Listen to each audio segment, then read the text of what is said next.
They don't ask you how, they ask you how many at the end of the season. Oklahoma Sooners knock off UCF 31-29. We'll break it all down for you on today's episode of Locked On Sooners.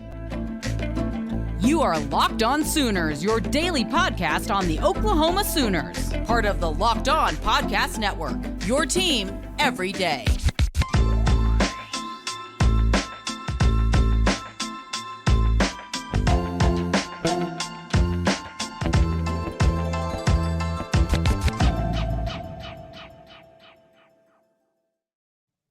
What is up, Sooner Nation? Welcome to Locked On Sooners, and thank you for making Locked On Sooners your first listen every single day. Today's episode is brought to you by Prize Picks. Go to prizepicks.com/lockedoncollege and use code LOCKEDONCollege for a first deposit match up to $100. Daily fantasy sports made easy at prizepicks.com. Thank you for joining us. My name is John Williams. You can follow me on Twitter at John9Williams. My buddy here is Josh Helmer. You can follow him on Twitter at JoshOnRef. You can also hear him Monday through Friday from 9 to noon on the KRF Sports app. Josh, it wasn't always a pretty performance for the Oklahoma Sooners, but it was enough to get another win. Now 7-0 on the season, 4-0 in Big 12 play. The Oklahoma Sooners beat the UCF Knights 31-29. And let's just get it out of the system. Oklahoma played a bad game. Was not a great performance from Oklahoma relative to the standard that I think now we can hold this team and this program to, and always will, right, under Brent Venables. But just in relation to last season wasn't great, right? And now we think this is, you feel like just finding a way to get to the winner's circle for this program under Brent Venables, that's done, right? I mean, this is back to trying to track down championships if it ever deviated from that path. So this was not a great performance for Oklahoma in that respect versus UCF, but it was a game UCF team that had its starting quarterback in John Rice Plumlee back, and it looked like a team that had gotten its starting quarterback back, and it looked like a team that was up for playing Oklahoma, right? I mean, defensively, obviously, it was easily far and away the best defensive performance of the year for UCF, which, hey, that's we can get into why that was the case or some of the failures for Oklahoma, but I do subscribe more than anything, John, to the, hey, only 3 times in the last 18 years have you started 7-0. And I know we did the song and dance not too far removed when it was 9-0 and the wins weren't good enough for Oklahoma, right? But in this particular instance, coming on the heels of having unseeded Texas the way you did and everything that went into that game, hey, I'll take the win, 7-0. Not going to complain too much about it for now. Well, and it's hard at times when you come out of your bye week. You know, you've been hitting on all cylinders. You get the big win over Texas. And some people might say, okay, it's good to have the bye week to, let the emotion go and be able to refocus and then get ready for the second half of the season. But at the same time, I mean, you're playing good football and then you have to rest and take a week off. You gotta kind of have to reset a little bit. Plus you're down a couple starters on your offensive line. You're down your leading receiver. Now these are not excuses. These are just realities that Oklahoma had to deal with going into this game. But we can go a lot of different directions about this. But what was something that you loved that you saw on Saturday from Oklahoma's performance? They won the game. It's simple, but again, similar to SMU and Texas, when pressed to go win a football game, Cincinnati, I mean, there's a couple of examples already this season. This team right now, and again, you play with fire long enough, you're going to get burnt, right? So that part, I guess you could kind of conversely argue wasn't great, but what do I love? Oklahoma made plays to go win the game. So whether or not there was some limping through this one, playing with their food a little bit, Oklahoma defensively came up with enough plays. The 2-point conversion play, though that was not a great final drive to allow the touchdown, obviously, for UCF there. They came away with the play to go win the game. And then the final 2 offensive touchdown drives, when there was a lot of things that didn't go well throughout long portions of this game offensively, they found a way, similar to, again, that SMU game and obviously the last drive versus Texas, to just go win a football game. I loved the way they responded offensively. You look at the drive chart. Now, this is going to be part hate, part love, but that third quarter, they went interception, punt, punt, punt, their first 4 drives of the second half. And then they went touchdown, touchdown, kneel down. So this is a part hate, part love. You can't go for a whole quarter and have 3 straight punts and an interception. Now, the interception, not completely on Dylan Gabriel, just one of those things that happens. But you can't go 3 punts. There was one play in particular where Gavin Freeman had an opportunity to pick up a first down. If he just leans into the defender and just cuts up field, instead he tries to go around the defender and look for the big play. I get it. You're looking for the big play, but you got to understand the situation, got to understand what's been happening in that quarter where you haven't really been able to move the football, and you just got to go pick up a first down. So I didn't really love that either, but I did love the way that Oklahoma responded, especially the running game. When they came out on that, really the first full drive of the fourth quarter, they had 5 runs of 7 yards or more. 3 of those by Gavin Sawchuk, which was fantastic to see that he was hitting the hole hard and picking up some chunk gains. Now, they're not huge gains. And then he had Marcus Major have 2 runs of 13 yards in his own right. So, and on that drive, your passing offense really didn't do a whole lot for you. It was the run game that really got you down into the red zone. And then Dylan Gabriel finished it off with the screenplay to Drake Stoops to take the lead. And then on that final drive, again, you kind of alluded to it, they found another way to get the ball down the field. This time, it was more the passing game that was making things happen for the Oklahoma Sooners to get that 8-point lead, to really put the game away. But yeah, I mean, it wasn't great at times. They started off slow in this game, but were able to kind of get some things going. You love that you're moving the football, but you hate that you're missing field goals. I mean, that could have been a 13-0 lead, and it's a very different football game at that point, but you missed 2 field goals. You're giving UCF all kinds of life. They're like, oh, hey, it doesn't matter that we allowed them to get into scoring range. We stopped them, held them to a field goal. They missed it. It's still a 1-score game for us, as opposed to being up 13-0. And now all of a sudden it's a 2-score football game that might change the complexion of what UCF has to do offensively. So special teams still been a problem. Got to work that out. But again, love the way that Oklahoma responded in crunch time to get that W. Plank on the radio side always talks about the compliment sandwich, right? Start them off with something nice, get that kind of meaty portion of the sandwich that, maybe wasn't cooked all that great, right? But the other side of the sandwich, you end with a compliment. And this game was kind of the compliment sandwich for Oklahoma. If you make those couple of kicks, I mean, obviously you want to get into the end zone, right? But you make those couple of kicks and all of a sudden 13-0, it's a nice start. It didn't play out that way for OU because obviously, Schmidt missed the kicks, but defensively, Oklahoma got off to a great start in this game.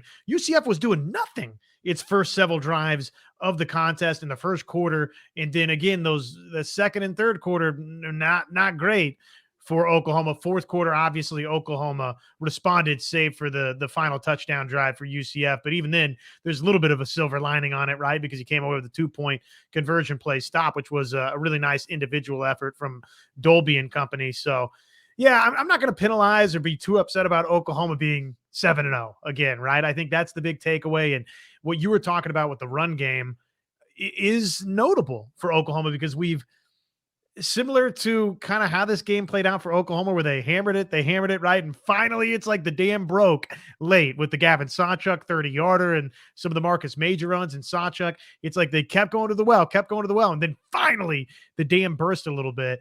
I hope that's symbolic going forward for Oklahoma because we've been talking, right? Run game. When is it going to happen for Oklahoma?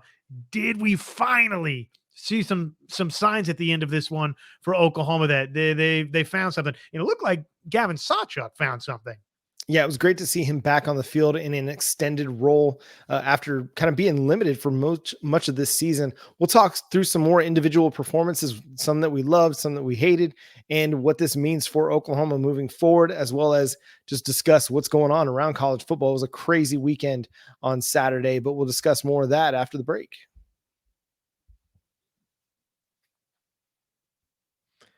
Now, time for your game changer of the week, brought to you by Athletic Brewing Company. Much like Nick Anderson or Kendall Dolby. Can't take my pick between those two. Every time Nick Anderson touches the football right now, at least 50% of the time, it's going for a touchdown. And obviously, he had another big time performance. And then Dolby basically goes and wins you the football game with what he did defensively. So game changers of the week, those two.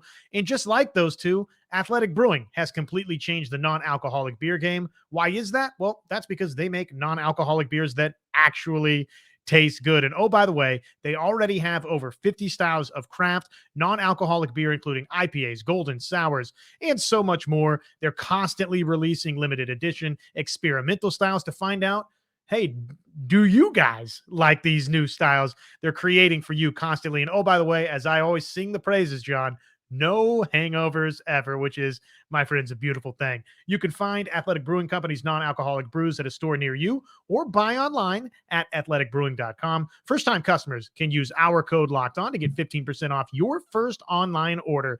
That's code LOCKEDON, LOCKEDON, at checkout for 15% off at athleticbrewing.com. Near beer, exclusions and conditions apply. Athletic Brewing Company, fit for all times. Now, Josh, you mentioned Nick Anderson, and that's kind of where I want to start with our, individual performances that we loved and hated. Well, Nick Anderson just continues to ball for the Oklahoma Sooners. 5 catches, over 100 yards, 2 touchdowns, now has 8 touchdowns in 7 games on 16 receptions. When Josh said half the time he's scoring a touchdown, he was accurate. 50% of his receptions have gone for a touchdown. The dude's just playing really, really good football. And the one, it was a little bit of a UCF coverage bust. But the other one, the big, 40 plus yard touchdown. I mean, that was just Nick Anderson setting the cornerback up really, really well, using good head feints and just then blowing by the defensive back for a score. It was great to see him have a great game in his first start. I think him and Dylan Gabriel are still kind of working on the connection a little bit. There were times where it seemed like the connection just wasn't quite right, but it's a really, really good start for Nick Anderson as his, really as Sooners career is taken off. It's been a great season, but to get that first start and then to have such a big day and be a part of the win, you can't ask for a better story for him. Well, you say Dylan Gabriel, Nick Anderson are working on that connection. Man, connection looks pretty good so far. And I don't think what you said is crazy. I don't really disagree with it. I hear what you're saying. I see what you're talking about. So thinking about the fact that this could get better for Nick Anderson and for Dylan Gabriel this season, but Nick Anderson, obviously beyond this season for his Oklahoma career. Yeah, he looks like, I think we knew this and we were just waiting to see it from, again, the rule of twos, right? Going back to the offseason, what we talked a lot about was if you could get either Nick Anderson or Jaden Gibson in this offense to really show up and show out on consistent basis, then a lot of those wide receiver concerns we had coming in, well, guess what? They were going to disappear, and it was going to be alleviated. Well, you've gotten great performances from both, but particularly, obviously, Nick Anderson right now, he looks like he's on the path to being an NFL wide receiver. The things that he's doing, he's only going to get better. So, yeah, how could you not love what you've seen from him? And, hey, you get the opportunity to really go out and get starting reps. And the man goes out and 5 grabs, bucko 5, couple of touchdowns. And the one touchdown that you were talking about, John, was a spectacular individual play. So, yeah, I love what I'm seeing from Nick Anderson. Another player that I feel like had a really good game, aside from the unsportsmanlike conduct penalty that he drew down near the goal line, was Jaren Kanak. When you go back and watch the game and you really look at what Kanak did, the dude was everywhere, and he was in the backfield nonstop, and he was putting pressure on John Rice Plumlee constantly. I felt like he had a really, really good game. You'll love to see it, but then you hate to see the unsportsmanlike conduct penalty that's completely unnecessary in a moment that Oklahoma just, again, had another fantastic goal line stand, first and goal at the 1, and they knock them back a yard to set up 4th and goal at the 2. And then automatic first down, set up 1st and goal at the 1 again. They score a touchdown. Yeah. I hate that Jaren Kanak got dinged for that. I understand it because probably the officiating crew to some degree was a little bit alerted to it based on some social media images out there of Jaron Kanek standing over and around Quinn Ewers, right? I don't know if there was like a telegram that got sent out to the officiating crews, but if there was, it would make sense because Jaron Kanek was sort of that dude coming out of the Red River game. That Ethan Downs. That was Ethan Downs. Okay, thank you for the correction. Yeah. Strike all of this from the official record of the program. I mean, there's something to it though, because you see one Sooner doing it, and I mean, a leader in particular in Ethan Downs, and that kind of thing is going to translate to the rest of the team. And I'm not even saying that these guys need to stop necessarily or even quit playing with passion, but it's just an unnecessary thing at a really pivotal moment of the game. Well, thank you for the correction. And monkey see, monkey do. Yes, to a certain degree there. Obviously, unfortunately, I think it's kind of weak in general. For sure. I'd like to have Ethan Downs get to do that in the Red River game, which obviously he did. And I'd like to see Jaron Kanek be able to do that in this game when you're in the midst of a big-time goal line stand. But unfortunately, when if you're Downs, if you're Kanek, you open yourself up to the officiating crew being a factor. And really, you think about the start of this game and you wonder, okay, if Kanek doesn't get that penalty, and I know we're doing a lot of hypotheticals right here, but the 2 kicks go through. I mean, this thing had a chance to really start off totally differently for Oklahoma, and the complexion of the game obviously changed with that unsportsmanlike conduct penalty. Was UCF going to go on 4th down? Was Oklahoma about to get another four down stop there at the goal line? Maybe. Probably UCF was going to settle for the field goal, but yeah, you can't have that. But ultimately, it becomes a nice little learning experience for Kanek, which, hey, in a game you win, you can take a couple of learning experiences.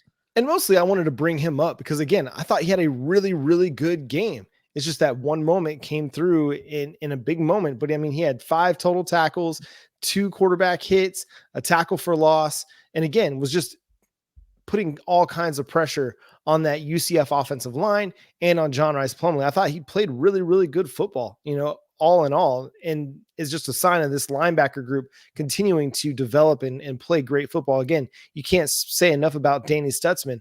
Again, led the Sooners with 13 total tackles, had a tackles for loss. 12 total tackles, had a tackle for loss, had a forced fumble that ended up going out of bounds. But the dude just keeps playing good ball. You can't say enough about really the team defense on that 2-point conversion attempt. You saw Kendall Dolby, tracking down the receiver as he's coming across and looking to throw. But you look at the backfield and you see Woody Washington and Billy Bowman holding up their end of the bargain and making sure that there's nowhere for him to throw it to so that Kendall Dolby can go make that play. And yet Danny Stutzman's also right there too. So just great team defense. You hate giving up the drive that put them in position to go for 2 and tie the game, but you love the response again from a resilient Oklahoma Sooners team to make the stop on the 2-point conversion attempts. And not to just take things for granted. I mean, Danny Stutzman has 12 tackles again. Guys just flying all over the football field. I know it's like you just expect it, but putting 12 tackles up in a college football game is pretty amazing. We talked already about it, but I do think, talking about individual performances that we loved, Gavin Sawchuk, to me, that was kind of what we've been waiting on. Not that he just went and totally won the first team running back reps, but that was notable. That's a moment, maybe certainly something to build off of for Gavin Sawchuk. And it might be something we go back to and say, okay, those final couple of drives for Sawchuk and for Oklahoma, that's where the running game really started to figure itself out. And in particular, maybe for Gavin Sawchuk. Yeah, if they can get some consistency going and run the ball for the first 3 quarters like they do in the 4th quarter, because we've seen this now several times where it's okay, the 4th quarter comes along and they are pretty efficient running the ball, but the first 3 quarters, it's just very inconsistent up and down. If they can just bring that throughout the rest of the game, it'll be a completely different ball game. But we'll see if they can have a better performance this next week against Kansas and continue to build that running game towards something that's going to be consistent and consistently great along the way.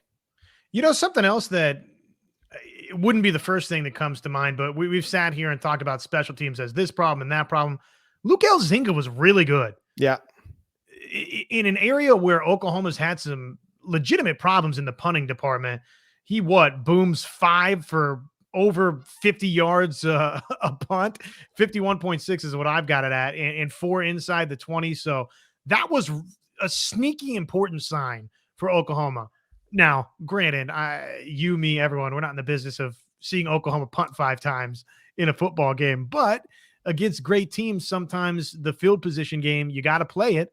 And that can be with Oklahoma's defense turning the corner the way that it has this season. The goal line stands that they've been a part of. Well, how about the flip of that, right? How about going and getting a safety? And with Elzinga, maybe you're going to set yourself up at some point for that. Yeah, it was a really, really strong performance from him. I'll have a few other notes here about a few individual performances that really stood out on Saturday and stood out on the stat sheet. Coming up, we'll also go around the nation and just talk about what stood out from the college football weekend that was here after the break. Prize Picks is the most fun I've had, winning up to 25 times my money this football season. It's easy. You just select 2 or more players, pick more or less on their projected stats, and then place your entry. And oh, by the way, a beautiful thing, because it's so quick and easy to place that entry. You can get it done in 60 seconds or less. In testing my skills on Prize Picks this football season, it's been the most exciting way to play daily fantasy sports. If you've got the skills, you can turn $10 into $250 with just a few taps. Just for example, for Monday Night Football, Kirk Cousins, 238.5 passing yards. More than, less than? Brock Purdy, 235.5 passing yards. More than, less than? McCaffrey could be an interesting component in all of that. But go to prizepicks.com/LockedOnCollege. Use our code LockedOnCollege for a first deposit match up to $100. Go to prizepicks.com/LockedOnCollege. Use code LockedOnCollege for a first deposit match up to $100. Daily fantasy sports made easy. Just a few other notes, mostly from Pro Football Focus and their grading and their charts as they watch through the game and then provide their own advanced analytics to the performance. I want to touch on a few things. So Dasan McCullough he had 6 tackles. He also had 6 stops in this game. So Pro Football Focus, they have a metric called stops, and that takes into account down and distance relative to getting a first down. So to be a plus play for the offense, you have to gain so many yards on first down, so many yards on second down, and then on third down, you have to be able to pick up a first down, same with fourth down. Well, all of Dasan McCullough's tackles were considered stops. So he basically created a loss for the defense on that particular play. Great game from Dasan McCullough, which also is fascinating because we're starting to see Kendall Dolby be the passing down situation cheetah for this team. Dasan McCullough playing the early downs, Kendall Dolby playing the passing downs. Speaking of downs, Ethan Downs had 4 total pressures in this one, had another sack in the game. Dude's just been really, really good this year. I think I don't know if he heard all that offseason noise, but he's definitely put all that offseason noise to bed. And we got to see a little bit of R. Mason Thomas in this game for 19 snaps. He had 3 pressures in the game. So we're about to start cooking with some gas here on the defensive line. If we can get more R. Mason Thomas and more PJ and more Ethan Downs, I think it's all starting to come together for the Oklahoma Sooners.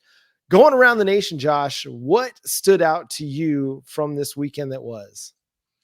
Well, big picture in the playoff chase, Ohio State beating Penn State, of course, the most notable result out there. Nobody would confuse that for a great offensive football game. And yet Ohio State finds a way to beat Penn State. And James Franklin, you better call that reporter up and apologize. Ripping him about the deep shots a couple of weeks back. And, we never tried. Maybe you should try doing something like that, because that was just atrocious what we all watched offensively from you this past week. And then obviously in the Big 12, Oklahoma State, another impressive win for them. K-State rolls. So I think K-State's starting to say, hey, yeah, we're right back in the mix to potentially get back to Arlington and play for another Big 12 championship. By the way, you look at the Quinn Ewers injury update, all of a sudden we'll see. I mean, is Quinn Ewers going to be back for that K-State game? It's going to be fascinating to see. I'm seeing anywhere from, a few weeks to a month out. And man, with these shoulder injuries, it's just a matter of time and healing and rehab. But one tweak and could set that back. You hope for a quick recovery for Quinn Ewers. Hope he's able to get back out there on the football field for Texas, but we'll see. I mean, Kansas State's no joke, and they figured out some things offensively that are making them more and more dangerous. And that defense, like, I get TCU's got some quarterback problems right now, but the guy that they just shut down threw for 400 yards and 4 touchdowns just a week ago, and they held him to like 4 yards per attempt and just 3 points, no touchdowns. So an impressive performance for the K-State defense. Speaking of Texas, I mean, they were in a dogfight with the Houston Cougars. Houston started to figure some things out a little bit. They beat West Virginia, then took Texas to the brink of a loss.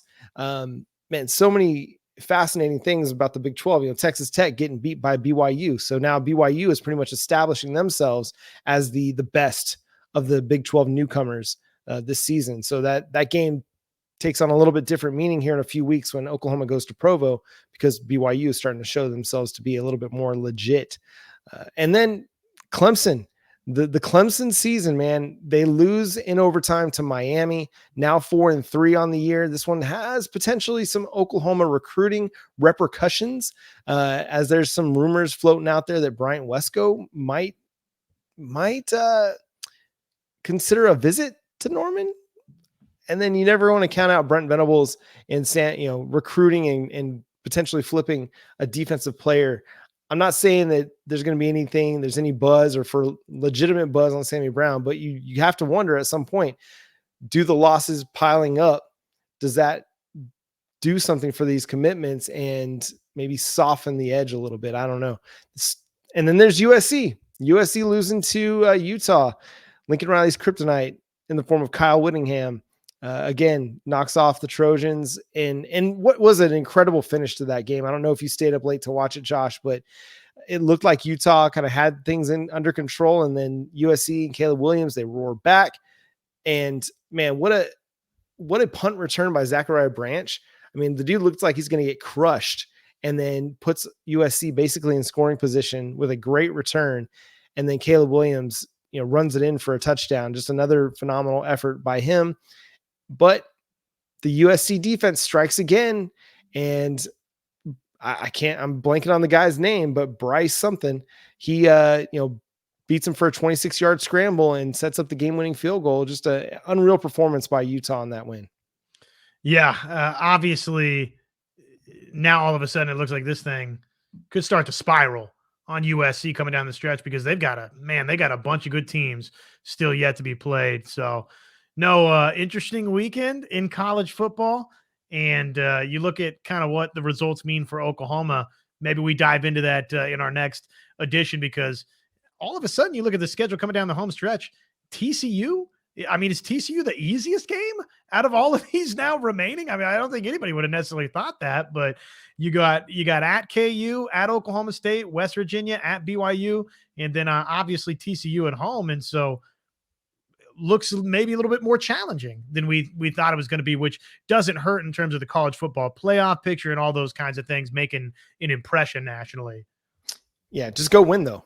That's all you got to do is just go win. You win all your games, get to the Big 12 title game, win that one, and then you're in the college football playoff.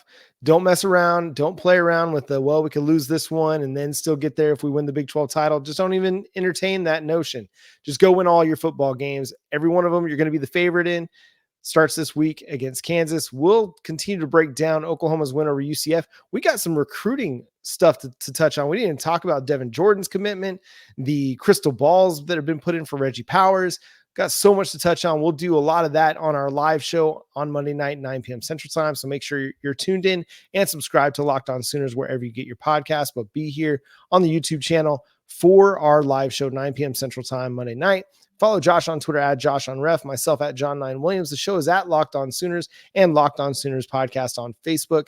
And we're free and available on all podcast platforms. But until next time, he's Josh Helmer. I'm John Williams. Boomer Sooner.